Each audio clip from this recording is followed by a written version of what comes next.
আসসালামু আলাইকুম রহমতুল্লাহি ওয়া বারাকাতুহু। আলহামদুলিল্লাহ, পবিত্র হারাম শরীফে তারাবি পড়ার জন্য আলহামদুলিল্লাহ আল্লাহ তাআলা মেহরবানি খুব সহজেই পবিত্র হারামে যেতে পারি। আলহামদুলিল্লাহ। তো একটি কথা বলি, এই মুহূর্তে নিউজ পেলাম জেদ্দা থেকে ঢাকার সকল ফ্লাইট আজকে স্থগিত করা হয়েছে। তো সৌদি আরব থেকে আমি এখন সারা সৌদি আরবের কথা বলতেছি। সৌদি আরব থেকে যারা বাংলাদেশে যাবেন প্রত্যেকের ফ্লাইটের শিডিউল জেনে যাবেন।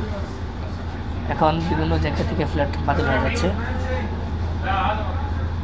কারণ এই পরিস্থিতির কারণে কোনো প্রবাসীরা যেন কোনো ভুক্তভোগী না হন, সেই জন্য আপনি আপনার ফ্লাইট ঠিক আছে কি ঠিক নেই সেটা ভালো করে জেনে শুনে তারপরে এয়ারপোর্ট যাবেন। আশা করেন আপনি ভুক্তভোগী হবেন না, আপনার কষ্ট কম হবে। আপনি আপনার শিডিউল ঠিক আছে কি ঠিক নেই আপনি ভালো করে যেখানে টিকিট কেটেছেন সেখানে জিজ্ঞাসা করেই যাবেন ইনশাআল্লাহ।